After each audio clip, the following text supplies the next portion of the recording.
So, good morning, everyone. I am Tirumalesh T from KL University. So, today I am going to deal with the topic income and other criteria. It is from chapter 1, economic subject from class 10 NCRT book. So, let us begin. So, income. So, we know that income is money or some equivalent value that an individual or business receives, usually in exchange for providing a good or service or though investing capital. Income is used to fund day-to-day expenditures. For individuals, income is most often received in the form of wages or salary. Income can be simply termed as a particular measure of a payment that we receive for the work or service we contribute. Income is considered as a primary factor of modern livelihood where the essentials for survival can only be bought by income. Yes, it is very much obvious that all the necessities and amenities that we need for the survival of today must be bought only by the income or only by money in our hands. So, income and other criteria. So when we look at individual aspirations and goals, we found that people not only think of better income but also have goals such as security, respect for others, equal treatment, freedom, etc. in mind. Similarly, when we think of nation or a region, we may besides average income think of other equally important attributes. So income refers to money where we earn to buy and sell something. So here we are primarily discussing about per capita income, which is a basic criterion used by the World Bank to classify different countries, and this criterion is applicable to the all over the world. Per capita income refers to the average income of the people, whether rich or poor, in the country. And now income and other criteria. So as we discussed about that per capita income is one of the criteria, there are other criteria like literacy rate and infant mortality rate. Income is very important criteria used by World Bank to classify different countries. It is a criteria which is used for development. Other criteria are in literacy rate and infant mortality rate. So infant mortality rate indicates the number of children that die before the age of 1 year has a proportion of 1,000 live children born in that particular year. So it is just deaths of infants. I mean, just born babies. How many have been died per thousand in a particular year? So it deals with the loopholes in our health system and uh, infant health of a particular country. And next one is literacy rate, and we know it is about literacy is nothing but the a person must be fluent in any one language of in both reading and writing skills. So literacy rate measures the proportion of literate people in the 7 and above age groups. And finally, net attendance ratio is the total number of children of age group 14 and 15 years attending school as per the total number of children in the same age group. And next, public facilities. You know, facilities are basic right that every individual must possess, and the government must provide with these without any fail. They may be hospitals, schools, banking, insurance, etc.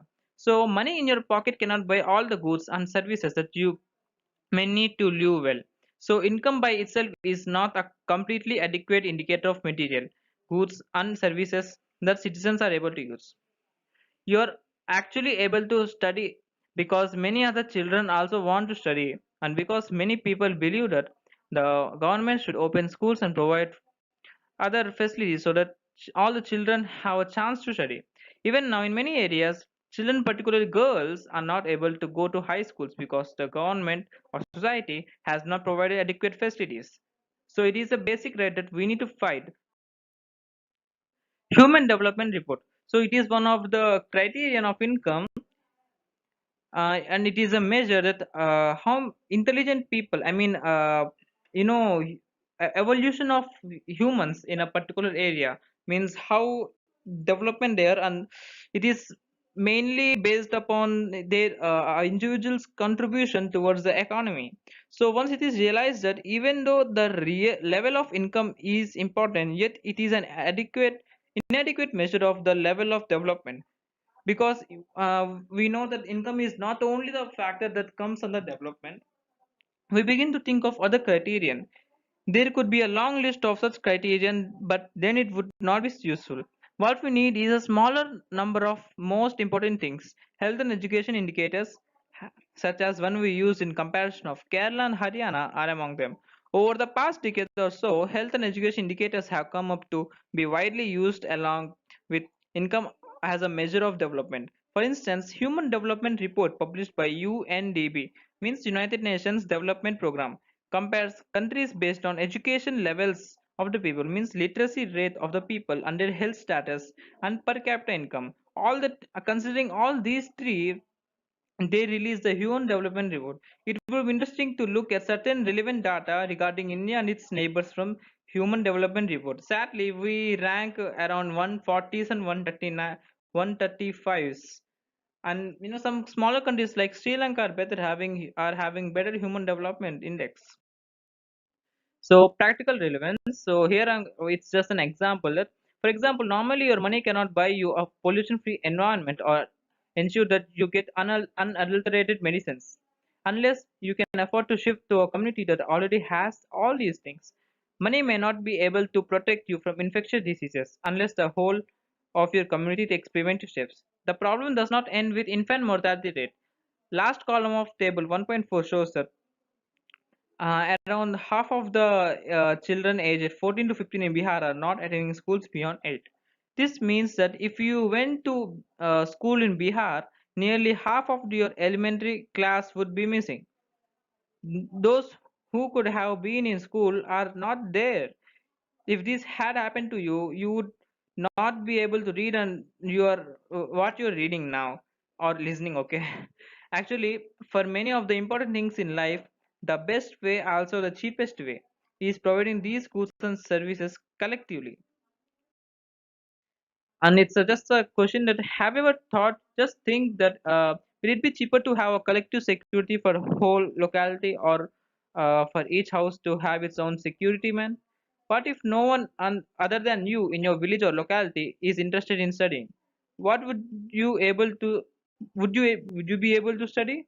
Not unless your parents could afford to send you some private school elsewhere. Your opinion? Just think about it and just realize how important the public facilities and the human development criteria are very much useful in our day-to-day lives. Thank you guys. I hope this video is very much knowledgeable to you.